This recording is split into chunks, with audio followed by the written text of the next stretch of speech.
Erokamano nyakora mogi kuom yiero Ramogi TV otieno ni arwaki ni machiegni mar yudo weche manyien mago imore biro ni achiel kachiel kokalo Ramogi TV. Waiko ni mathoth to mokwongo wayud thund weche. Tulipata watu 31 ambao walihusika katika ile ajali waliletwa hapa katika hospitali ya Webuye. Enlit e alwora ma Malaha Kakamega bang' tho mar ji 15 masira mar apaya kama familia achiel owito joge auchiel duto. Kila kitu ilibebwa, tulibaki vile tuko. Sasa hizi kusurvive ni kama uko na rafiki unakaa kwa rafiki, kama uko na ndugu mahali penye kuathirika unakaa huko. Hatuna chochote. Nguo yenye tulikuwa tumevaa ndo tulibaki nayo. Kwanji ma osetho e masira mar oula ochopo 49 ka ji ma kwan-gi ohewo 2,000 dong' ma onge kuonde jot. Broad-based government started long before the 10-point agenda came. There are some people who want to appoint themselves supervisors, as if we made the commitment to them. Chudo mar ji manoyudo masira e ng'anyo ma pacho ka omi pek e ripot ma opedhi mar komiti marango agenda par madito mane ODM gi UDA owinjore.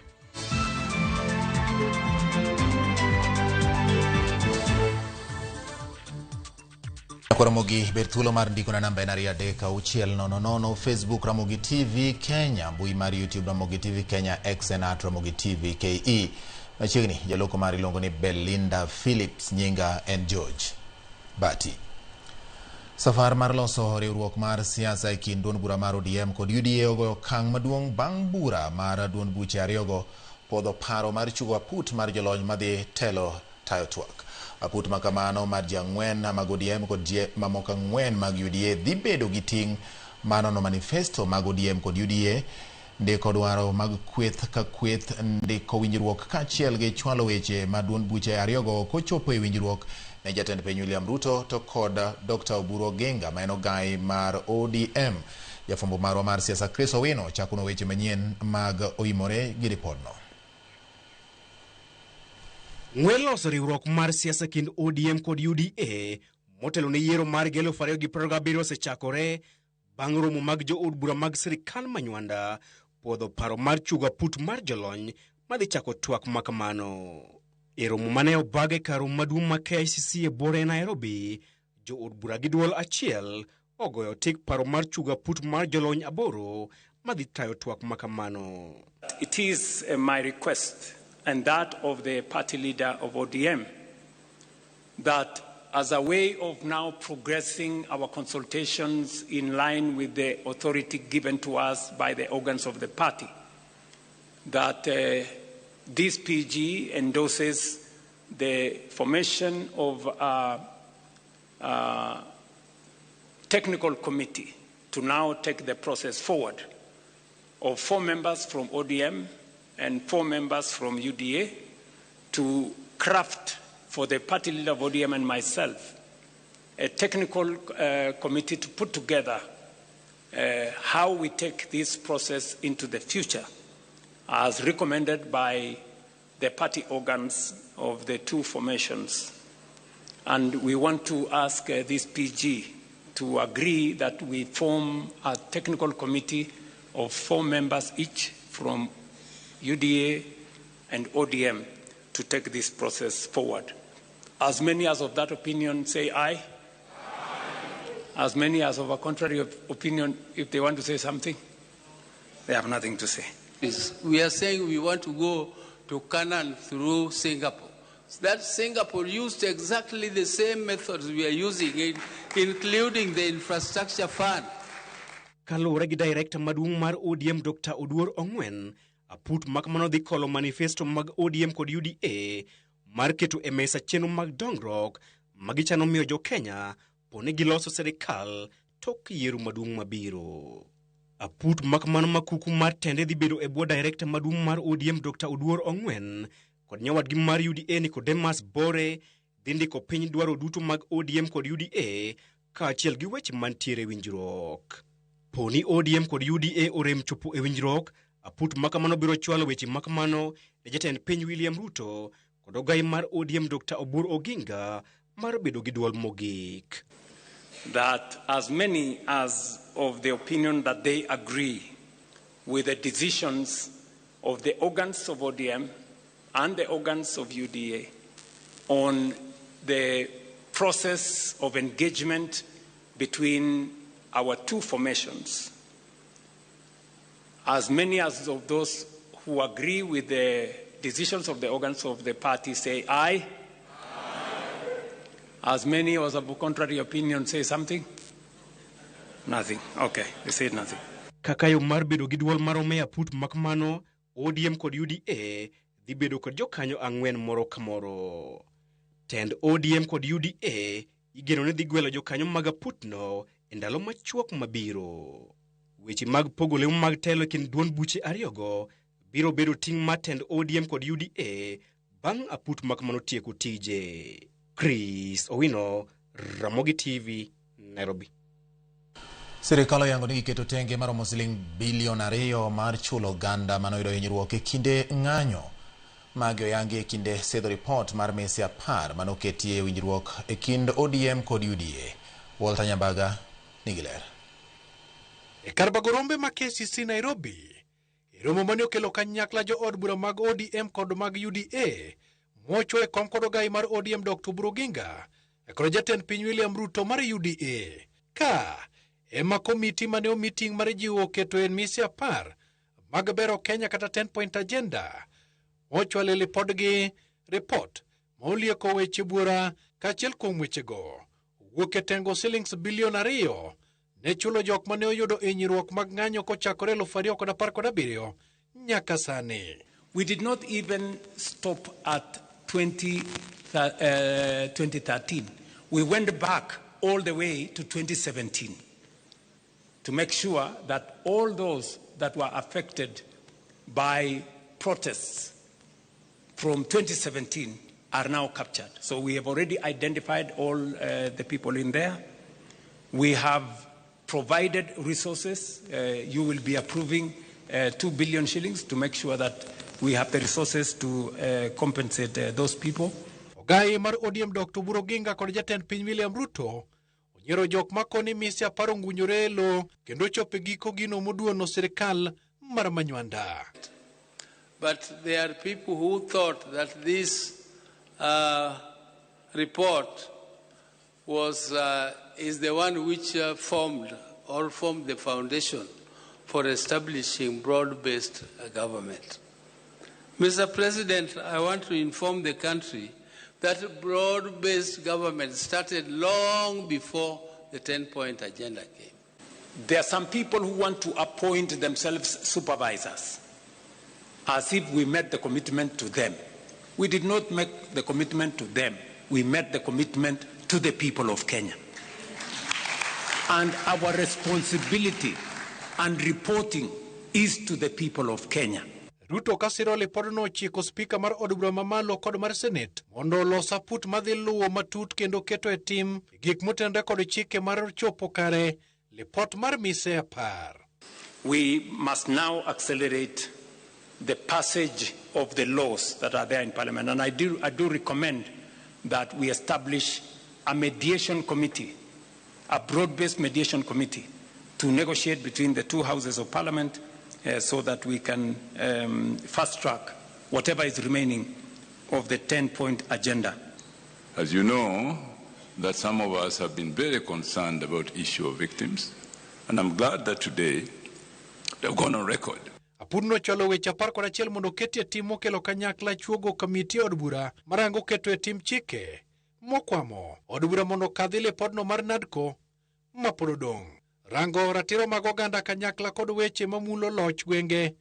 Apudno dwaro ni mondo ketie tim chuogo chike mag counties kod siro duol matayo yiero pacho ka IBC e kind mamoko.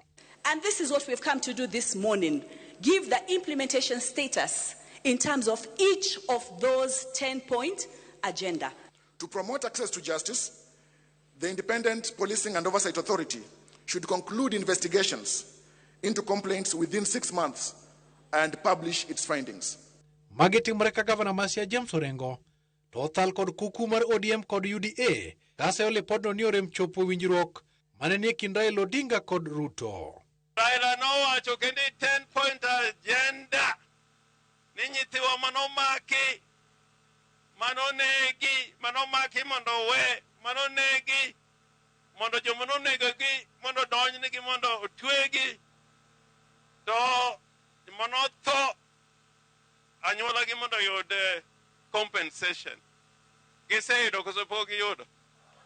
Be giseyudo? Wenge koro rango od bura kamochwalie lipodno ne kweth od bura mag UDA kod mago mag ODM kabine biro ketie tim. E kinde ma put nogo mar misi 10 bende omed dweche 2 mar chopo tichgi. Walter Nyambaga, Ramogi TV, KCC, Nairobi. Kowere kod mag siasa wang'iyo motende kod midhiero mar pio ula manchano chendo e wenge mopogore opogore pacho ka. Obila oyango ni kwan ji ma osewito ngimagi tok koth mapek ma chieng' tich abich mar juma mokalo pacho ka osechopo ji 49. Familia 2,624 bende odong' maonge kod kuonde dak ka tesende 16 mag obila bende oula noketho. Jafwambo marwa Ojwang Barcelona lero midhiero ma pod jodak ma Nairobi ywago bang' kodhno ma tich abich. Midhiero mar oula en midhiero ma koro osekelo lit, lal kod kuyo ne oganda. Nyaka kawuono ji 49 oyang ni osetho ka familia 2,624 odong' ma onge kuonde dak. Ripot mar obila bende yango ni tesende 16 mag obila oula oketho. Bang' koth mapek ma tich abich juma mokalo, oganda pod kwano lal e boma ma Nairobi. E kar dak ma Kingston mayudore industrial area e boma ma Nairobi, wayudo Beatrice Nyanchama ma ikonyo kod jirendege golo gik moko e ode. Nyanchama en achiel kuom jogo manyocha otony e ula mapek manyocha oywayo oganda e boma ma Nairobi. Sasa hii mvua ilianza tu kidogo, tukaona tu sio mvua ambayo inaweza kutu affect. Tukaanza tu kutoanisha vitu tukiweka kando tu kwa meza ama kwa kitanda. Kwa muda kidogo tu tukapata mvua maji imeanza kuingia kwa nyumba, ambapo sio ile mvua ambayo tuliona inanyesha. Lakini ilikuwa tu maji inakuja. Sasa ile kitu tulifanya kutoka nje kuangalia, tukapata maji imesafika ni mingi. Tukarudi ndani tukatoa watoto nje, tukaanza tukapanda kwa stairs. Hata wenye tuliacha nyuma zetu tunapoenda kuwachukua mvua imesaa wafika wasingo. Beatrice ma en min nyithindo adek wacho ni pod girito kony mar sirikal mondo gichak ngima. Pale tunataka nyewe usaidizi, maana hatuna vitu ambao tunasalalia kama mattress, mablanketi, kile kitu ingia kwa maji. Hata hiyo mattress hata ukikauza inanuka sewage.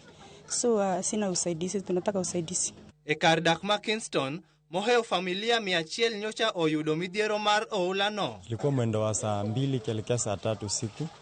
Nilikuwa kwa nyumba na kula sapa na mke wangu. So nikasikia watu wakilalamika maji. Kwa sababu kulikuwa na mvua na bado ilikuwa inaendelea kunyesha. So mimi kufungua mlango kuangalia kwa jirani, maji inatoka kwa jirani. Ikikuja maji yenye inatoka mingi kama ya mto. Inateremka. So mimi nikaambia mke wangu ajaribu apande first floor. Yeye akae huko, mimi niangalie naweza toa nini kwa nyumba moja ama 2. Kumachielo, wekambi mayudore machiegni kod kar dak ma Kingston kwano lal mohingo shillings milion 200 tok koth mapek ketho mwandugi kendo omiyo pok gidok e tich kendo. This issue of flooding happened on Friday night when water started coming in from around 8 p.m. Of course the rains were all over, but this time they were quite extraordinary. From around 9, the security guard called us and informed us that the factory has already been flooded. E county ma Bomet, familia moro mawuok Motingo pod manyo ringre nyathigi mawachore ni pinyocha oywayo ka otemo kalo aora Nyangores chieng' tich abich. Na juzi madivers wamekuwa hapa wakimsakanya ndugu yetu, lakini hatujasaidika. Ojwang Barcelona, Ramogi TV. Anyuola moro owito ji 6 e masira mar apaya manyotimore otieno manyoro e alwora ma Mulaya, apaya ma Webuye ka ochomo Kitale. Anyuola mar Ezekiel Sipala oyudore e masirano e kinde mane gidhi bedo joneno e masira machielo kama apiko moko nyotuomore e dier ndara. To kaka ripota marwa Simfons Okinda leronwa, ji maromo 15 nowito ngimagi kama moko 16 noyudo hinyruok e masirano. Lit Kikuyo poko gweng' ma Malaha, kaunti ma Bungoma. Anyuola ariyo ywago joga gi manie kind ji 15 manyo wito ngimagi. Masira manyo timro dhiamo mar chieng' wuok tich Jumane e apaya ma Kitale kochomo Webuye. Nilikuwa nimekuja kutembelea mama yangu jana. Niliposikia nduru kukimbia kupata, nimepoteza mama yangu, nimepoteza mandugu zangu 3 na nimepoteza jirani mwenye amenunua kwetu na nimepoteza mtoto wa babangu mwingine. Watu 6, familia moja. Masira no noyudo jogo kinde mane gidhine no masira mane rikotimore e apano e kinda piko ariyo. Huyu ni mzee yangu. Ameenda kuokoa watu waliumia kwa barabara. Sasa yule alikuwa ameenda kuokoa watu. Sasa akapata ajali. Trela ilipata juu ikapita na yeye. Amesungumza hata mimi siku mwezi wa Ramadhani hata alikuwa anafungua. Ndiye alikuwa tu ameswali amemaliza. Amekunywa chai ndiye anakula ile chakula tunaita futari. Hata yakuwa amemaliza kwa sahani. Ile tu kitonge ya kwanza hiyo. Na akakimbia kwa barabara. Mimi ni kitu aliniambia tu tulikuwa tunafuatana, akaniambia mlamwa rudi ufunge milango. Na kama singerudi nyuma kufunga milango hata mimi ningekuwa maiti.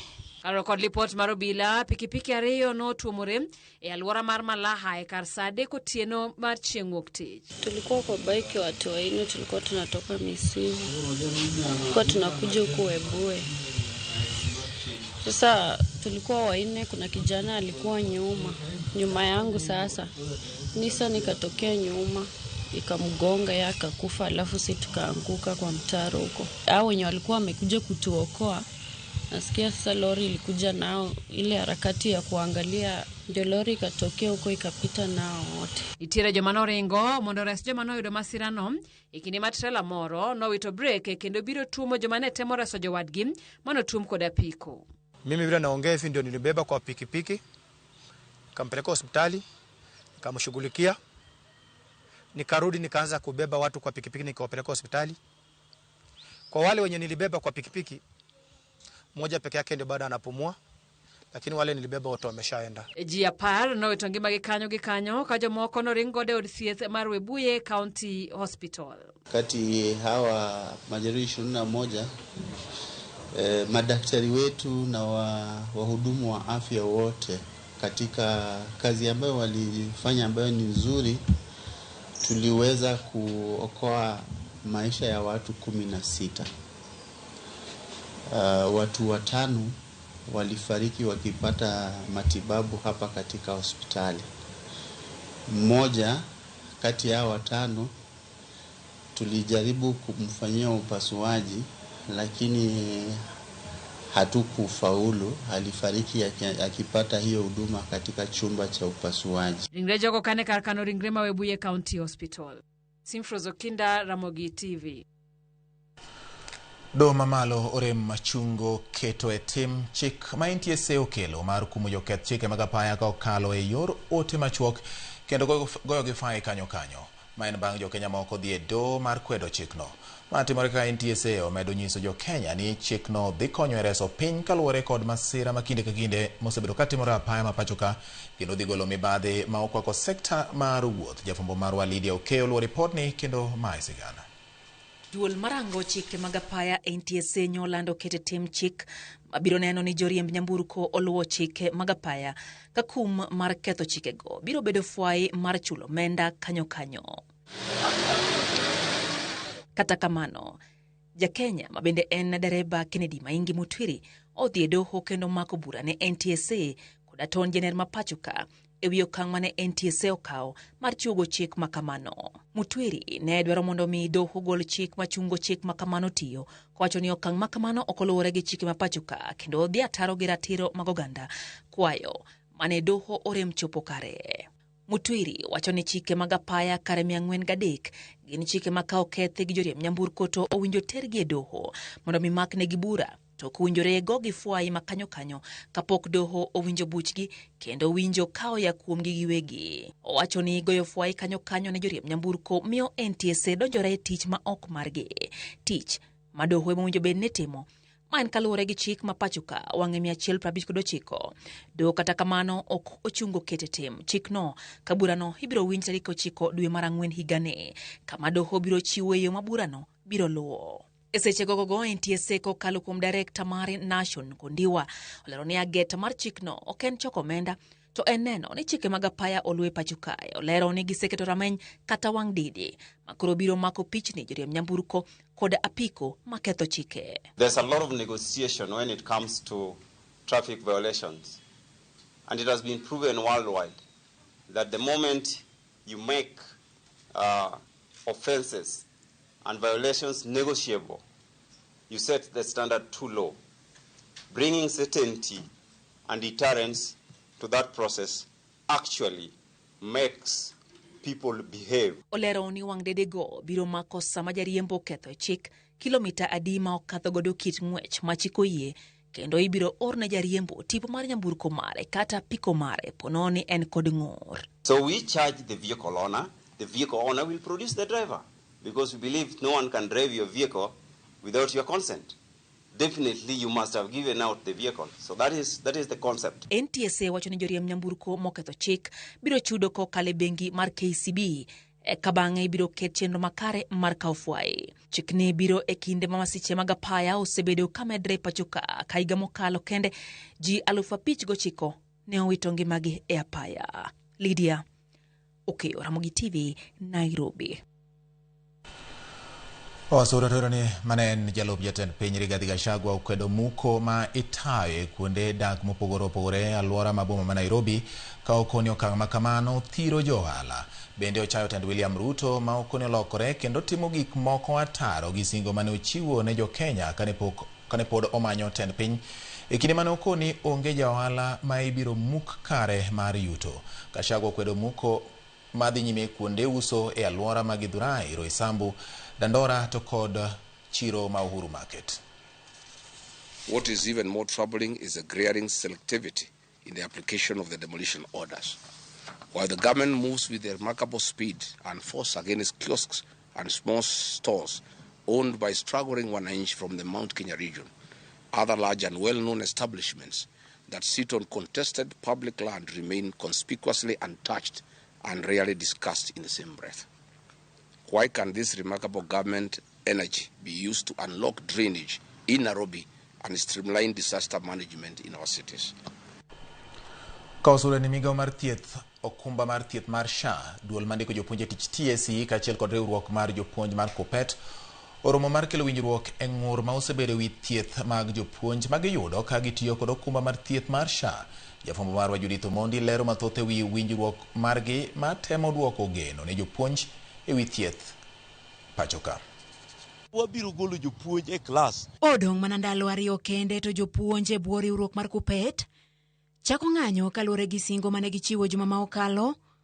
Kata kamano, migao mar thieth ka otelnegi ko jatend migao no Aden Duale obago romo kod tend riwruogni, okumba mar thieth mar SHA kod duol mandiko jopuonj TSC mar dino ne ng'anyo ni. E romo ni winjruok obedo mondo mi SHA ochiw thieth kaka winjore ne jopuonj mayach. TSC ochiw ndikruok duto mag jopuonj ne SHA, loso komiti e kaunti ka kaunti mar loso ng'ur mag jopuonj, kaachiel gi konyo jopuonj ma nengo thieth oheo, to osekalo omenda ma SHA chulo, ng'ur ma ibiro chwal kokalo kuom duol mandiko jopuonj TSC. Health facilities are the major culprit because they are the ones who are sending our teachers away. And with this kind of engagement with the CS, his team and SHA, we have now seamlessly agreed that these facilities must be under radar.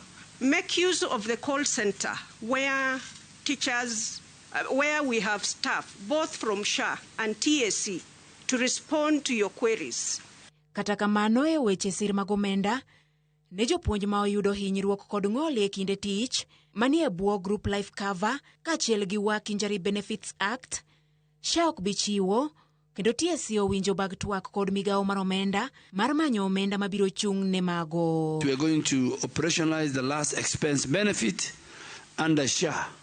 So SHA and TSC will immediately establish a prompt and seamless claims process for the last expense benefit. However, we wish to categorically clarify that the Group Life Cover and the Work Injury Benefits Act, called WIBA, provisions are not administered by the Social Health Authority. Benefits that were still pending, we will activate them and they will get their benefits, including last expense, IVF treatment, among others.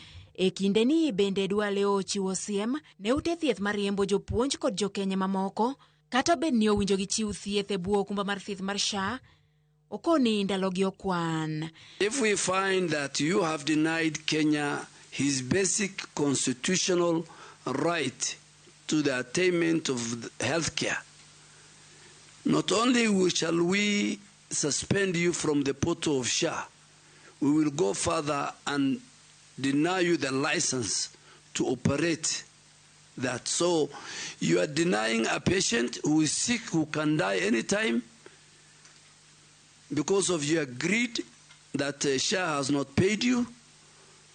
SHA will pay you in accordance with the law, and the law says payments will be done within 90 days. Nyaka sani jopuonjni kod dweche mahawa beach e okumba mar thieth mar SHA kendo TSC koni magigin mana midhiero ma ibiro tieki kaka ndalo medo sudo. Judith Omondi, Ramogi TV. Nyakoromogi wakaw yweyo dakika en 24 bang' sa 3 marutino weche manyien mag imore biro ne achiel kachiel kokalo Ramogi TV. Aneno ka newsletter Wangilongo Kadem mosna nyikwa sewete Mano Clinton mar Wangilongo Kadem erokamano George an Benada Nyomi wuoda wendo winya malera ahinya erokamano Mosh Dirago Digaro Land Cruiser jono timo mosne familia mamito joge ndara mahala ka bende joma bende nchane midhiero mar pio mako bende atimo negi mos. Wino Janabi Kanjiro yani Masai yini sirikala weregi weche mang'eny gikwong gikony joma pi odaro mondi eka gidhi weche mamoko erokamano. In bende Wino Janabi kaintire gwenga mago yani Masai Joram Uyogao wuoda hero wachoni George an bende bet mos kenda timo mos na joma wito ngimagi yo e buye kono aworo Gachagua tek mana dhod gi kendo. Okay. But yewinyi maber ahinya kendo Ramogi TV neno maler. Nyinga en Ato wuod Kodumba Kanyamwa amora ahinya Sakai Meja wudo Kongo bining'iso nena yo makare e utino ni ka entie kod joge gibedo mos kineno weche manyien wacho ni timo mos ne mawito jogi masira makoch marapaya wacho ni joma nyochane pi okelo negi midhiero bende mos jo Kenya omed bedo motang' mane ote mayudo kanyo erokamano Pastor Komborwa katire kade mwato ng'er nikoda ka erokamano Archbishop Okoth Koyo wuod Nyasagore Degmo kaitire gwenge mag Sigomre be koni nena yo makare japuonje Evans Agaya mar Ambira Ugunja ng'iso ni Ramogi TV lera ahinya kendo oneno ka weche manyien almost tingo ganyo Wunyarato man tinga Wunyarato mar Kisumu bende ng'isa ni oneno yo makare kendo mor wakaw yweyo gi kanyo nyakwa Ramogi podan gi weche mamoko mathoth kaka wuono tichari ng'eyo ni gwenge wa bende okleo miyo kik idhi mabor ma en Oimore e Ramogi TV.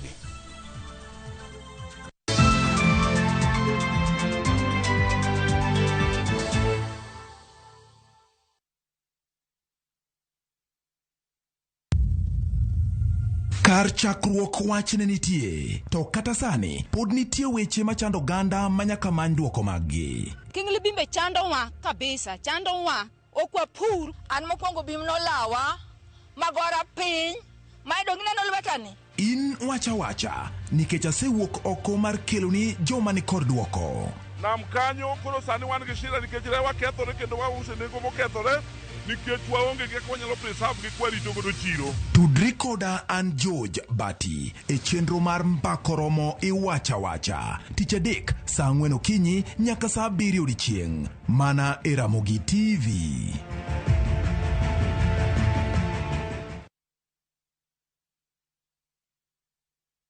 Chakre dho nam lulwe nyaka e nderni mag boma maduong', pesa ka pesa nigi sigande. Kae en kar dak mar joloko ohala. Growth wa mostly bedo attributed to consistency and hard work. Kokalo kuom jo ohala manyiso rieko margi e ohala mopogore opogore. Gima nyaka ikwong ing'i en location kamidwa kete dukano. Wapuonji timo ohala okang' kokang', kaka ilose, kaka ipidhe modongi, nyaka kaka irite mondo odagi. Siri mar business wane gimomiyo osebudho kabisa en ni itiye gadier. Kae, kama timo gik moko gi kinda, romo gi rieko, kod lek mabedo adiera. Watemo choko artifacts mag luo, to watiyo kod gas decoration e ot ka. Ohala gi mwandu, gi Cleophas Oluoch, tich ang'wen, saa 1:45 otieno. Kik bai.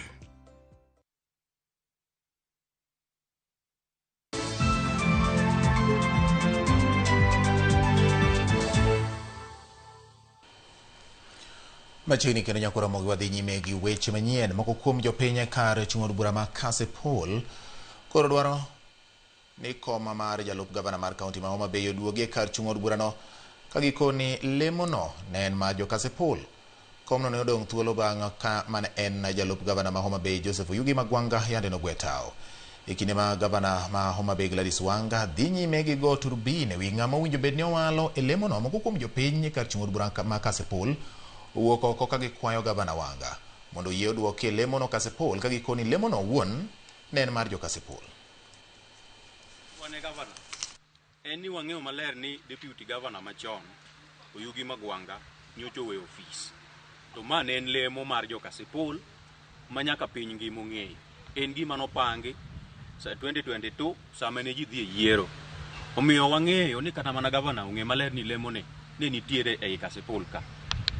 Yawuoyi ni Kasipul ka, kendo wan gi jo Kasipul manyalo mako lemo mane Oyugi Magwanga oweyo.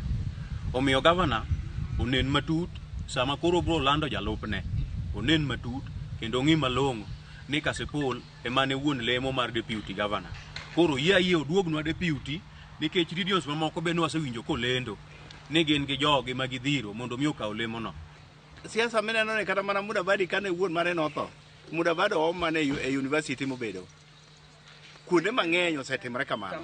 Koro ang'o madiang' mon governor miwa Kasipul gir Kasipul. Isaac Ongiri is the right man to take the DG seat mondo kaw kar kama ncha Mr. Magwanga weyo. Nikech Ongiri ok corrupt. Ongiri osetiyo makweni government mar county. Ka wakuai ni mama kom mar deputy governor miwa nikech ene kom momiyo Kasipul ong'eyi matut kendo miyo Kasipul eri giwenwa komwa mar Kasipul mondo mama oduoknwa komwa e lwetwa. Mama wahero, wadwaro ng'ama nigi force mabiro miyo mama yudo kura mang'eny e Kasipul nikech pod wadwaro mama mondo tikodwa. Kowere kod Kasipul ni moko kuom jonyuol mane kod jopuonjre e sikunde sekondar mag ji giwegi koro oseyo gavana ma Mombasa kuom rem chopo singo mar chwalo omenda mag basari mag jopuonjre e sikundego. Gikoni jopuonjre duto manie sikunde mag sekondar mag piny owacho to oseyudo basari ma kamago. Gino ma gikoni en temo kelo pogruok e kind jonyuol mane kod jopuonjre sikunde mag piny owacho to kod mago mag ji giwegi. Jojaoko nigi ler mathoth kowuok Mombasa. Riwruog weg sikunde mag ji giwegi e kaunti ma Mombasa koro dwani gavana Abdulswamad Sharif Nassir ochiw ler ne jonyuol e wi gino mosemone chwalo omenda mag basari kaka ne osingo ne jonyuol. Kotelnegi kod jakom riwruogno Elisha Mwango gikoni jonyuol mathoth sani otamore chulo school fees ne jopuonjre manie sikunde ji giwegi to chutho ni mar mago manie sikunde mag piny owacho to ne oseyudo basari ma kamago. Wazazi wanatembea katika shule wakiuliza risiti kwamba pesa za basari za kaunti zilipeanwa na shule zinakataa kupeana risiti. Tunataka kusema ya kwamba hakuna shule yoyote ya sekondari ya kibinafsi ambayo ishapata hiyo pesa ya basari. Katika mazungumzo yetu na gavana anatuambia tuendelee kungoja, lakini ujumbe ambao anapatia wazazi ama wazazi wanapokea kutoka kwa viongozi wengine wa kaunti ni ya kwamba pesa zishalipwa. Sisi kama wasimamizi wa mashule ndio tumeshikilia risiti na tumekula pesa. Hapo jamani, gavana unatutatiza sana kwa hapo. Tunapokuja kwa maendeleo tunaomba tupatiwe mgao sawa. Manake sote sisi ni wamoja. Tunataka haki kwa wote. Manake kama sasa hivi kuna vijana wengi wako nyumbani wamefukuzwa.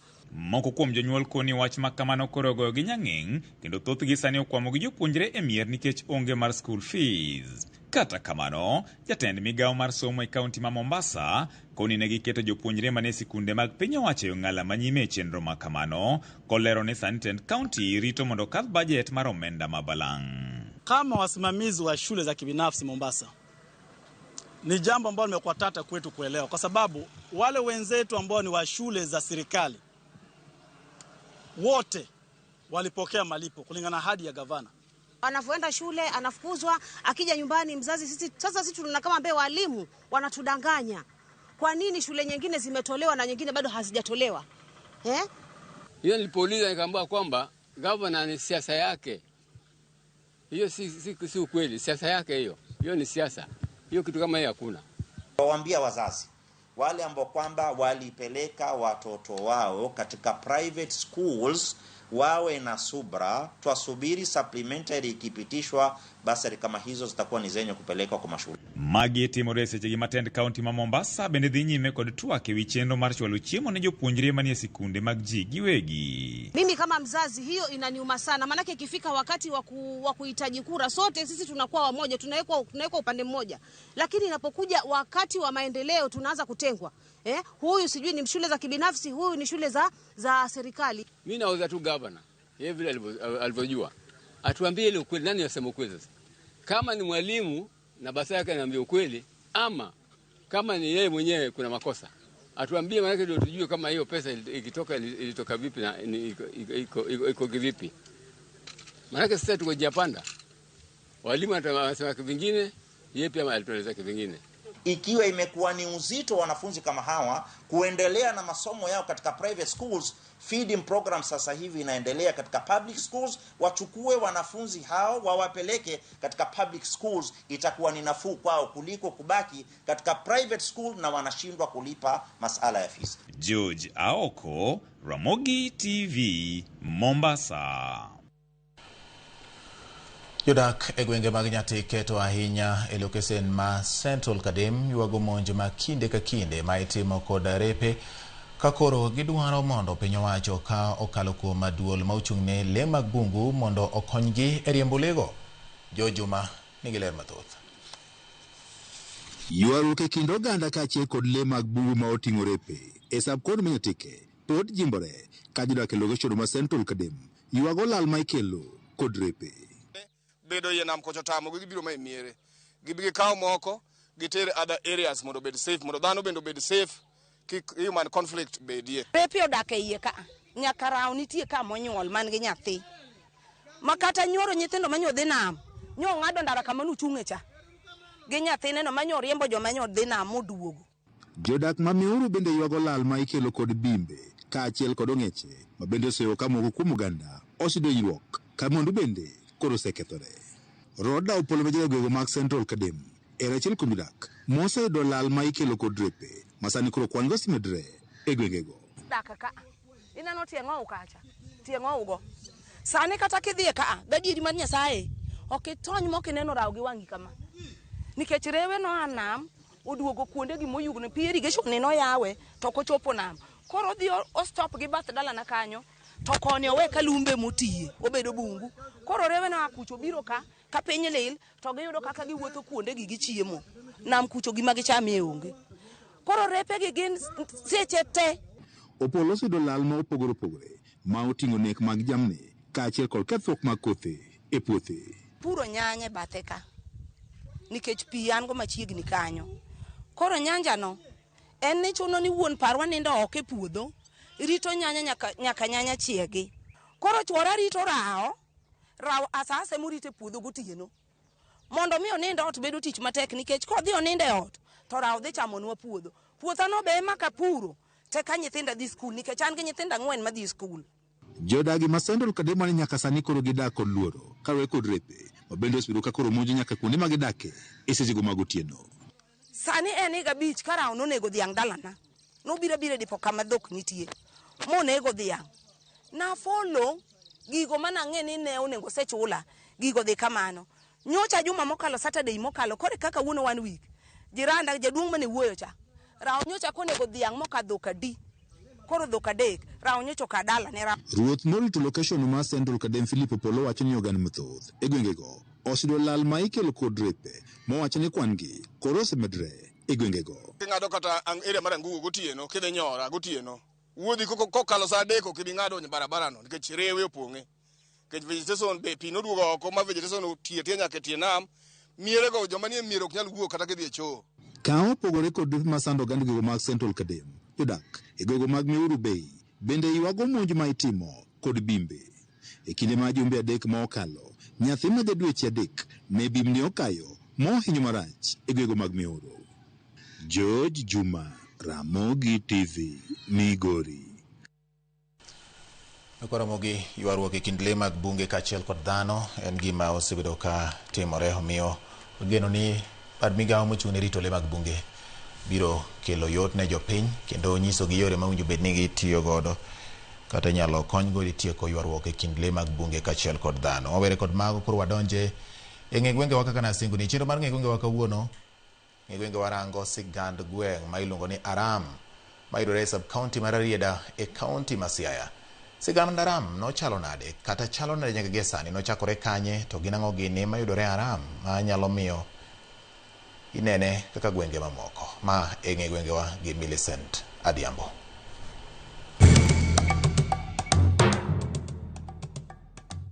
Nyakuramogi Ajwang' mana kaka nasingo ni machiegni kendo telo machielo e chenro ni mar ng'e gwengewa ka juma ni kalapapla mar ng'e gwenge oke kaunti ma Kisumu nyaka kaunti ma Siaya kuma ofuyo ma obiro opiyo e gweng' kata chiro ma ong'ere ni Aram mayudore e sub-county mar Rarieda. Ka iselimo kata isekalo kama iluongo ni Aram Nyakuramogi, ang'o mabiro e pachi miparo ni dinemi chak kae ni Aram?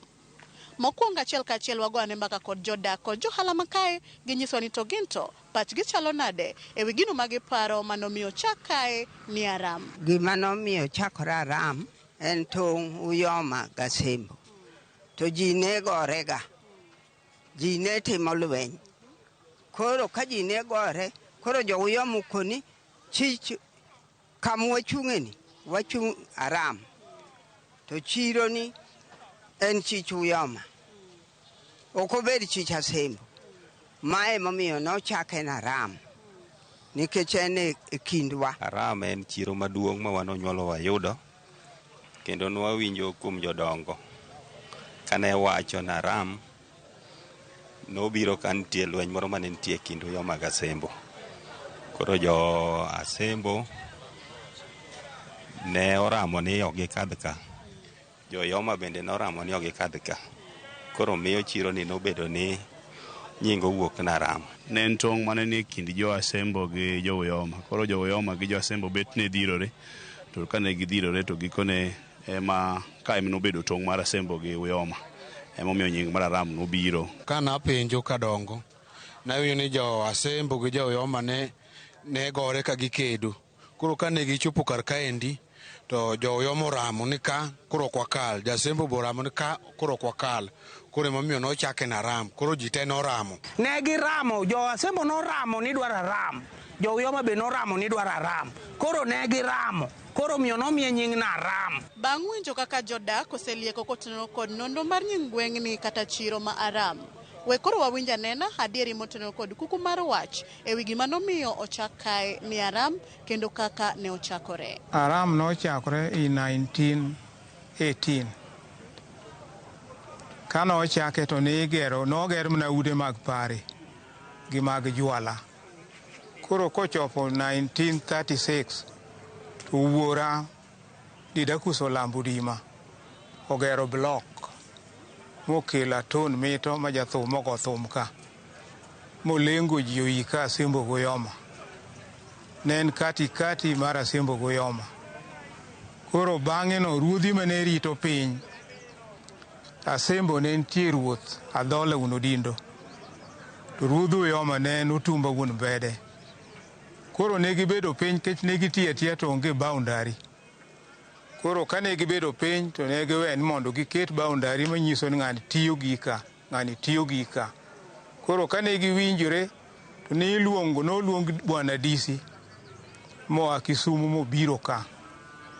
Koro kane giwinjore to Adhola obiro mi gidhi Nyalunya. Nitie Adhola ne neno ni ja Asembo nitie modak e Uyoma. koro dwa no cover joge kama do koni Otumba bende consists ni boundary na Ram. Koro kane gibiro gi bwana DC to oluonge Nyalonya to wacho ni kuma nye giwinjore ga dhola opogore gi kanyo. Koro tinga Asembo Goyoma gibiro nyaka daraja makachacha. Koro ka gibiro kanyo Otumba bende ne ng'ama ne okodhi skul ahinya to ne en gi rieko. Koro ne giketo alama mag yien mochung' nyaka kamoro na nyuongi. Koro ka gibiro to kon kama nyo winjire oka wadhi mondo nyisi kama nyo winjire. Koro ka giduogo ka to kon ma alama number 1 to koro yien go notong' nyaka nyuongi. Koro misungu ng'amo hero exhibit okon ma boundary. Koro mokinyi ne to go picha ndiko ndego biro mogo picha gi malo mar land mogolo surveyor te. Koro kano osegolo to dispute chane gi wacho ni ka dispute nitie ere neutral name madiang mi waluong ka moriwa ma ok luonge Nuyoma ok luonge na Asembo. Koro ne gimiye nying na Aram. Koro Aram no king'iyo Oyoma onge king'iyo Asembo onge ken katikati nying manomiye manomiyo bedo Aram. Gweng kata chiro ma Aram humbe landore kod weche kata timbe mage. Fumbwa landore nikech waloko hand jamni. Ji ya Kisumu, ji ya Ugenya, ji ya Busia, kata Uganda, kata jo Tanganyika be kelo dhok ka. Chich dhok dhi mbele kanyo sani, tije mag pikipiki nitimo dhi mbele. Aram ng'ere gi gik mang'eny nikech kiluwo tiende ka wan gi nam ka wapidhe nyanya to kod alot. Koro pure gima watimo ka maduong' ahinya mamiyo umbwa landre ji biro kawo gik moko mwapuro kuonde waka. Ji ng'e Aram nikech en chiro maduong' ma ji bire. En tich wuok tich gi tich ang'wen. To chiche gi pong' ma joma e pinje mag Siaya te. Kata sani kidhi kanyo tiyudo ka jalego ni kanyo jo Ugenya ni kanyo ting'o dhout pinje mag Siaya te. Kata jo Kisumo ni ka. Koro chiche gi dongo. Tai katikati ma entie ni dhok mwan go ka aloka South Nyanza. To go Luanda tikele to biro ka. Chon en tiro maduong'. Ma chiro mane luwe ne na kala. Koro humbe landre gi business mare ne ni malo. To gin dongruoge mage ma Aram osenyuolo e ngima joala kata jodak ma alworani. Osekelo osiptal madiany, osiptal Ong'ielo. Chon ne waonge sitima to kinde gi sitima obiro. Lam to nokele gi tojo jara rieda. Dongruok no entie but sani koro onge nikech gima timre ok wang'eyo under county government. Stima nitie e osiptal to nitie mar ji giwegi within the center here. Ne wadhi Garego Kamito to gisani dongruok mantie manyalo wacho mwasedhi mashinde nitie Aram kamano dongruok chon mondo mini ne ute kaka mag grofa bila mora neno loka cha ne mana kidhie kaka Bondo lakini gisani nitie dongruoge mang'eny gimoro kaka fuel ne waomoga mna Bondo to gisani wantiere gi fuel stations ma wan go Aram ka station wantiere ga Aram ka manyiso ni arita kwe nitiere maber e Aram ka endi. Kano chakre gi par gi jwala. Koro 1936 ma wuono obiro ko gero blok. Bang' wuora gero blok no. Koro ji gere, koro Asembo Goyoma gedo, koro geriore, koro manu girgi. Skul wan gi Rarieda ka. Skul wan gi Ruma ka. Mago machiegni kode. Skul wan gi Daga Moyo. Skul wan go Baga. Magi sikunde machiegni kode moluoro Aram. Chon nene sitima ne onge. Ne en taya mar Okebe. Mani ilose iluongo ni Nyangile. Dongruok nitie chon ne gin ute mag mabati kaka nera wacho wuon gi mano ochako gero permanent Aram ka ma bende no yanyo ja Aram ni koth go joduke mano ochake no lambo koth go joduke ma koro ich wang mane ja Aram oneno ni jaduong' ni yanyo ji ni koth go joduke ma koro joduke no chako gero go permanent. Kata obedo ni joala kod jodak ma Aram kwano dongruoge achiel ariyo adek rem mage mathiro dongruok e alworani magi gombo ni kokelnegi to gweng' kata chiro ma Aram biro dongore machal kod gwenge mamoko. To wadwaro no wayud chiro manyasani. Chich maendeleo. Mondo wabed gi kama kwa donjo to koni dhiang' donjo go tidok inyiewe gi koni. kaka Kenya Meat Nairobi giri. Maduong' meja lien drainage system mar Aram. Ene momono ji jomwandu bire Aram ahinya. Onego losi, onego bed tamaked. Mondo jomwandu bedie, mondo mi kuonde ma ji nyalo gede, mondo obed maber, mondo ji ogede Aram. Nikech low nitie already. But kaka ginyalo gedo ni system ok dhi maber. Drainage onego olosno maber nikech kata sani adwaro ni kampo ni watieko kama wantie ni tiwuothe kendo imakie drainage marami ibono kaka pi ochung' manyiso ni wainyore seriously kaka wan waja Aram. Osiptal to ko wadango wach ni nitie kodwa machiegni ka ahinya kaka Aram ka nitie mabor matin. Koro kuonde wasedok e chien kech walawo mana osiptal, wanyalo dhi pap Kodero, wadhawo mana Madiany to ka gi Ong'ielo to Obaga bende bathe koni. Koro Aram nodong' adong'a ka diere kae. Gima thiro dongruok mar Aram ka en mana finance man ka donjo matin. Chiro mar dhok ni ji loko to ng'ama nigi finance malong'o manyalo dimbo dhiang' mang'iewo kata dhok 100 tin. Kinyalo miwa fund ma e county government timiyo jo livestock to giwaro go dhok to dhok dhi Kenya Meat direct. Dongruok onge. Gimomiyo dongruok onge. Aram ting'o Uyoma to ting'o Asembo. Koro mjumbe mwaterogi kata MCS mwaterogi piem. Ja Uyoma loso dwa mano los turgi kucha, ja Asembo dwa no los korgi koni. Aram to gitwo to ka nikech en kama oting'o pinjadi. Wadwa no los Aram. Jomwatero mele ojwang' Aram ojwang'. Chuodho koth ke Aram chuodho lilo. Nyakaramogi mana gi kanyo mwachopo gode gi komatilo makawuono e chendo ni maringe gwengewa amor nikech sani ka ilimo Aram ting'eyo gimomiyo Aram ne obedo Aram omiyo medikete mane wang' joy mari Maramogi nikech ka ema singoni kendo ni juma manyien waradi kendo ka kelo ni nono mar gweng' machielo. Oriti masani erokamano kuom bedo kodwa. Nyinga Millicent Adhiambo kata kihero inyaluonga ni Nyaboma.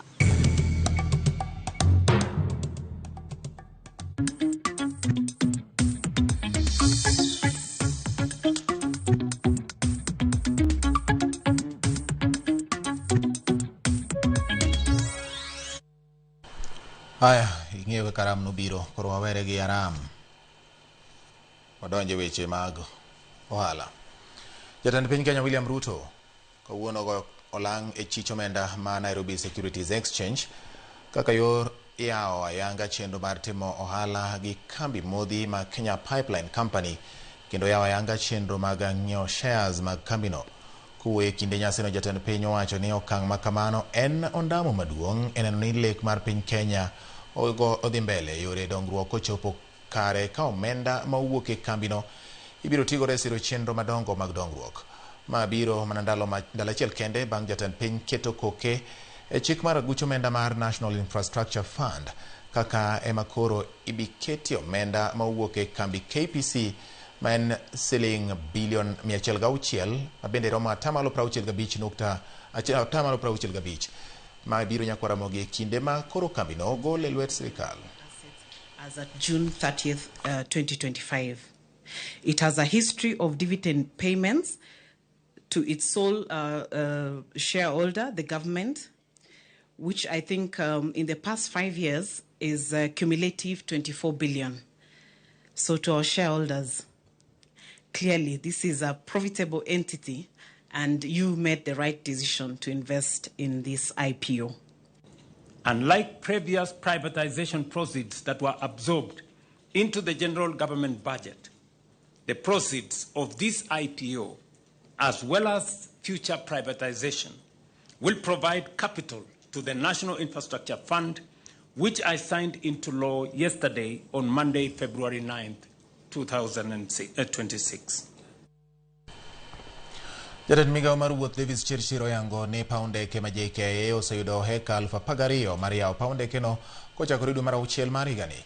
Chirchir oyango ni gimanyo kambi madhi tayo chenro mar yaro paundekeno kendo kwayo oseor. Ging'iyo mar yare kaluwore kod kwan mamalo mag jowuoth matiyo kod paundeke ma JKIA kanyakla kod kwan osike mamedore. Gisani chenro mar rango chal paundekeno osechaki motelo ne chako gedo mare mar neno ni ochopo rang'iny mag piyo mag ndeke ma idewo e piny mangima.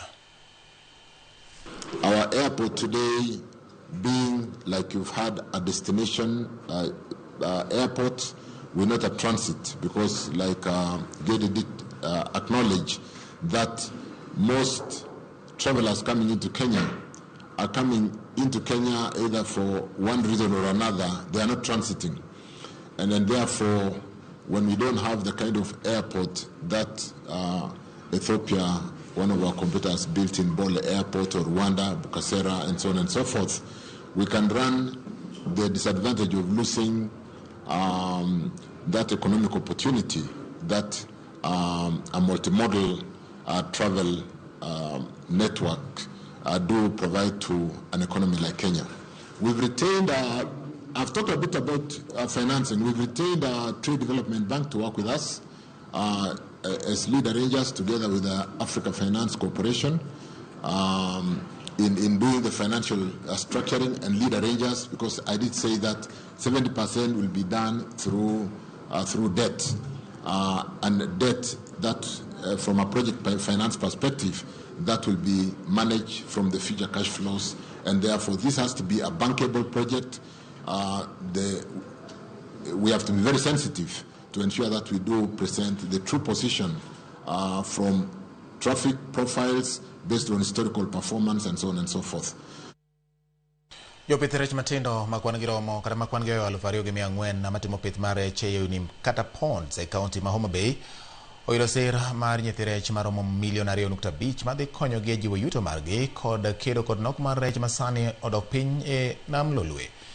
Nyithi rech go ochiwnegi nono maonge chudo ko owuok kuom kambi mapidho rech e cages ma Victory Farm ka omakore kod migawo mar pith rech kod chenro mag lupo e sirikand county ma Homa Bay. Reporter maro ma Homa Bay Elia Beach lero no mathoth.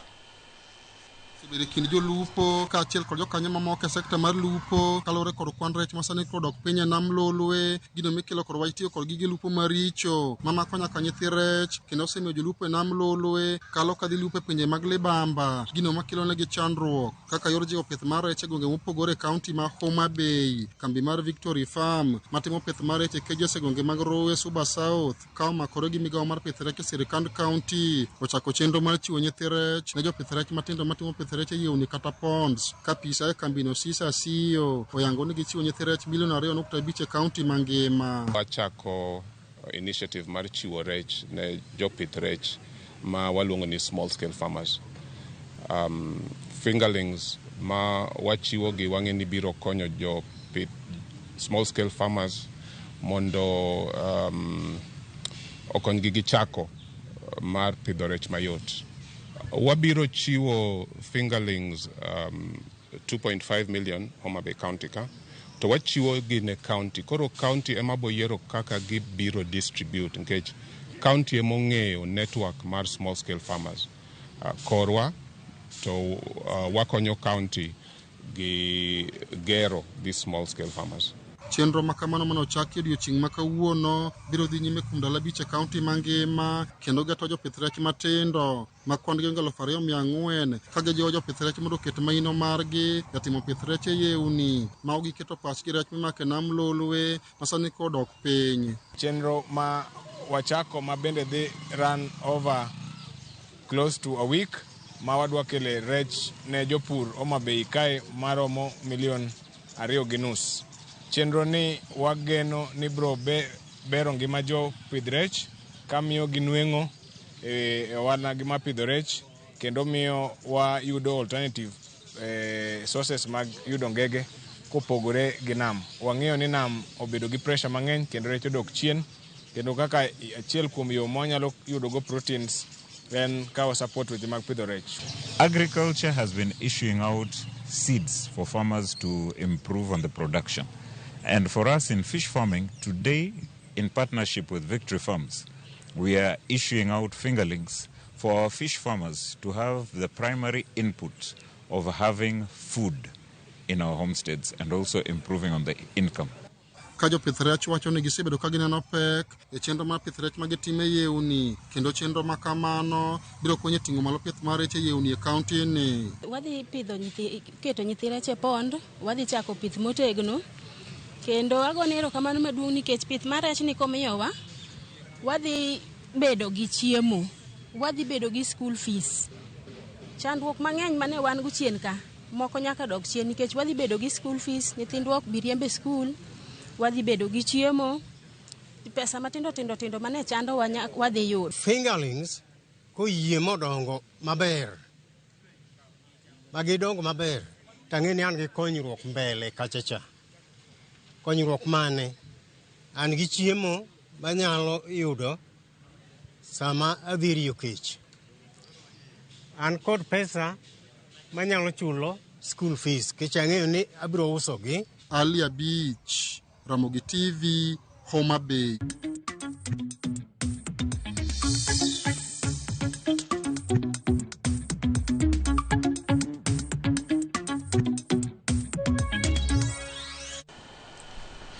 Pero kama nyakora mogorani wakayuyo moro mana mapiyo piyo ka bende wa dhi nyime kod weche mamoko mapod odong' ni mondo wakaw yueyo ka neno ka ji medo ndiko na jaduong' loch Samson Dinda mar kuoyo kochia ng'ise no nena yo makare kendo mora ahinya gi Ramogi TV otieno ni weche manyien mag oimore. Erokamano jaduong' loch Samson Dinda mar kuoyo kochia kuom kete e Ramogi TV. Anoka ng'ato penjo ni muungano wa UDA na ODM ni manufaa ya nani? Ni riwruog ODM gi UDA en ng'ama dhi yute, okay?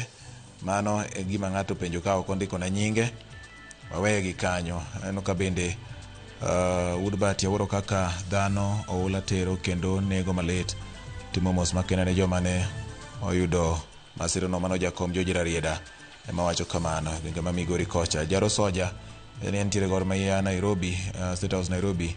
Jogo galo ni kata no bedo ni ogolgi e Mozart kata ogolgi wacho ni ogolgi ang'o, ogolgi e tuke mag FKF Cup, okay? Pod gin gi geno mar kao league oro wuog oko tete chieng' Jumapil wadhi wapak Kogalo Ulinzi Sports Complex. Mano Jaro Soja Sip Dr. Raymond Omolo Sam Ochiel ng'isa ni enona maber ahinya kendo mor gi weche manyien.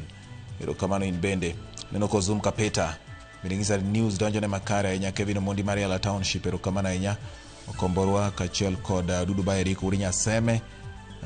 Ote magu donjo kao chieng' jalego pap nyadiel bende odong' chien.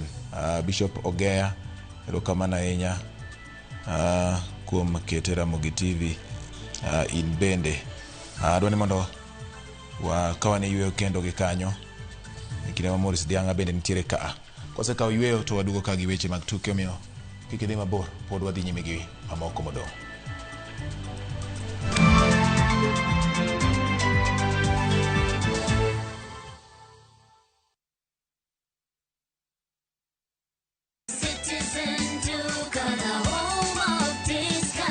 Citizen Duka inawatakia Ramadhan Mubarak. Tumia muda mchache sokoni na muda mwingi kwa mambo yenye umuhimu zaidi. Bidhaa muhimu na halisi tena za kuaminika kwa bei nafuu zikiletwa hadi mlangoni mwako. Fanya oda sasa kupitia Citizen Duka app ama kwenye tovuti ya citizenduka.com au tuma agizo lako kwa WhatsApp kupitia nambari 0710 487 487. Citizen Duka, the home of discount.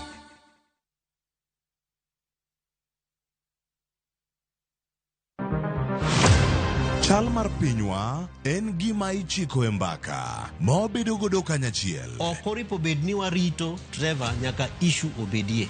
Nikech leadership is not just felt in a crisis. Chakre wach yuto nyaka somo, wach telo nyaka ngima mapile. Jopiny dwaro ujana. Jopiny dwaro ni strategy kaka ng'ani dok dala. Owe ponde toka gwam. Penjo madongo dwaro duoko makare. Wachiwo duol maduong' ahinya. Jotelo, jotim nonro kod jogo matemo kelo lokruok. Kitwa mokwongo number 1 en ng'iyo kaka warito kendo wakonyo jopiny. Omiyo ka joka dhi marach to nyaka koro wanyisgi. Dwarore ni wang'e, wapenjre penjo kendo wayud duoko.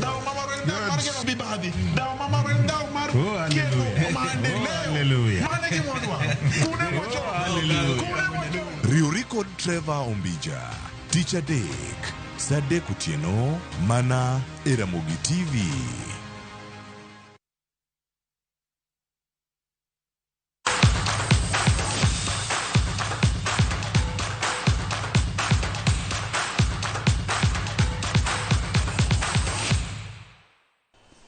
Machini wadonjo weche mag tuke. Riwruok matayo tuke mag adhula e pacho ka komako rekod riwruok mar FIFA. Dhi nyime gi timo tiegruok ne jogo mafwenyo talanta mag rowere kor gwenge. Tiegruok ma osebagi counties ma Nairobi gi Mombasa ochopo e boma ma Kisumu kama jogo mafwenyo talanta mag rowere mawuok e gwenge ma Nyanza kod Imbo mar piny Kenya ochako tiegruok mar ndalo adek. Tiegruok ma kama en achiel kuom okenge ma FIFA keto mar gero mich mag rowere, gino ma ineno kaka mano mar gero tuke mag adhula e kind pinje Afrika. Kowuoyo gi jofwambo, Philip Nyaswa ma en director mag tuke kaunti ma Kisumu olero ni puonjruok ma ichwalo ni en achiel kuom singo mane FIFA ochiwo mar bero sekta mar adhula.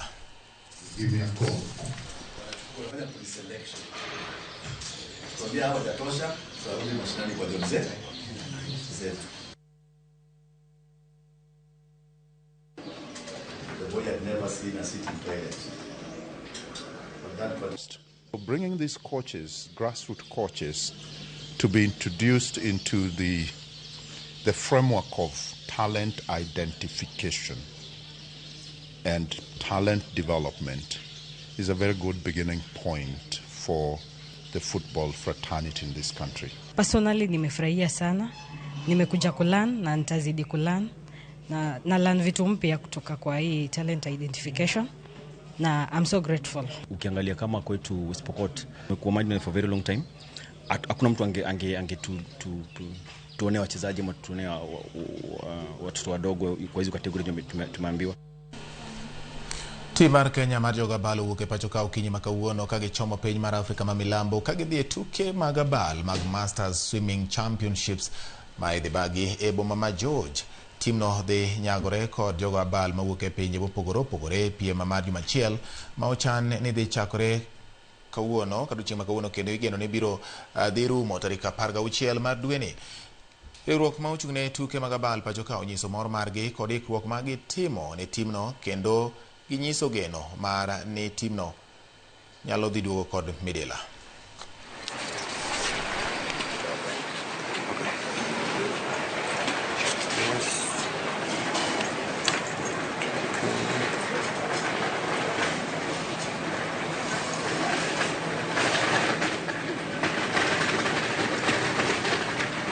We also appreciate Kenya Aquatics for giving us the goodwill to compete on behalf of the country. And here we are, all of us going to South Africa, and we are saying you're going to bring all the medals and all the trophies home. Mar kaka timbe aboro mayudo tiko mar dhi nyime kendo tugo tuke mag FA Cup e round mar quarter finals ma ochan tugo tarik 4 dwe mar 4 yotimore otieno mokalo e alap ma London. Team mar Manchester City dhi rakore kod Liverpool ka Chelsea oket kod Port Vale. Arsenal dhi rado kod team mar Southampton e kinde ma West Ham bende ochan gi dhi nyonre kod team mar Leeds United. Number 5. Southampton will play Arsenal.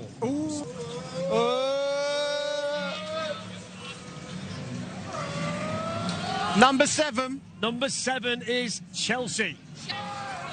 They've got number